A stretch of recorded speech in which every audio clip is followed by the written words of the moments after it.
Steve, thank you. The 2025 hurricane season is expected to be one of the most extreme in recorded history. NOAA predicting up to 25 named storms and 7 major hurricanes. This has many Americans wondering, how prepared is my home to withstand the elements? Joining us right now is Aris Papadopoulos, a global expert on climate resilient buildings and the founding chair of the Resilience Action Fund. Thank you so much for joining me today, Aris. Thank you for having me again on your program. You know, building resilience, that used to be a concern mainly for beach communities and coastal areas, but not anymore. Yes, indeed. We've seen in recent years how far inland the impact of these hurricanes can be, both in terms of rain and the tornadoes that often accompany them. We saw that in Nashville. So I'd say anyone within 250 to 300 miles inland should also take measures. Now, you mentioned hurricanes, but what about flash flooding? Because that's something that has made national headlines. We've actually seen the power of flash flooding in Maryland recently, in our area as well. What makes urban areas vulnerable to this type of extreme flooding? Yeah, our development essentially has removed the places where water can move and go away. So, you know, we've created the risk through the way we build our communities and towns, and we've filled creeks, we've filled the floodplains, and water remembers where it used to go and wants to go back there again. So we have to worry about the wind, but then also the water. What are some of the home improvements that people should be considering in this day and age? Well, from the wind side, I'll start there first. The roof is the most important part of that.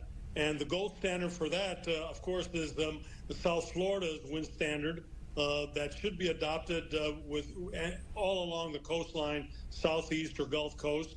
And then we have, for inland locations, I recommend people go above the code to what is known as the fortified standard, which will help protect you at least up to EF2 type tornadoes. On the water side, things are a little bit more difficult because if you're below, let's say, 15 feet from a river or a lake, or even a dry creek or a low point in the land, that can become a flash flood risk. You want your first floor to be at least 15 feet above that. But if you're below that, some of the things you can do, for example, are wet-proof your ground floor, which means elevating appliances, elevating outlets, trying to make the floor water resistant so you don't have to replace it, things like that. But if you're very low, things are even more difficult. You know, I recommend people either rebuild to a higher elevation, lift their houses, or try to sell and move to higher ground. Now, some of those things would be very costly, especially when you talk about lifting your house. What would you say is the most cost-effective thing that you can do that will make a significant impact? You also mentioned the garage door. What should we be thinking about when it comes to the garage door? Yeah, the garage door, you know, can help us in a wind situation, tornado situation. If you're replacing the door, go for a wind-rated door that is rated at least for 135 miles an hour. And that's, you know, the biggest opening we have in homes.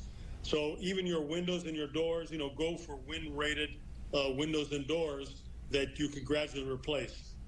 And I know home insurance rates are surging these days. I looked at mine the other day and I realized that it had doubled in just 5 years. Some of these improvement projects that you're suggesting, will they help you save on your home insurance rates? Yeah, they will. The fortified standard that I mentioned earlier is actually something that the insurance industry has developed and recommends. And in some states, they are already giving discounts for those. They have to be inspected. But definitely, if you're doing some of these improvements, talk to your broker, make them know that you've done these things, or even get their feedback before you do them, so you have a plan that fits in with their plan. But, you know, insurers are not there to lose money from vulnerable houses, and they're collecting more information on houses and their vulnerabilities, and they expect us to do things to improve that. So prioritizing things that can improve our houses is both important for saving our family and protecting our pocketbooks. Aris, this is a topic I know a lot of people have interest in. If they'd like to learn more, where do you suggest? How do they reach out to you? Go to my website, buildingresilient.com. You'll find a large array of information, including my 2 books. My most recent book is Resilionomics, that really talks directly to homeowners. You'll also find a couple of documentaries that you can watch, a lot of useful tools, some quizzes, and general information that you can use. All right, Aris Papadopoulos, thank you so much for joining us today.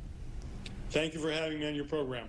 Up next on 7 News today at noon, it is an issue that often goes overlooked. We're on your side with a breakdown of the risks men face when it comes to bone health.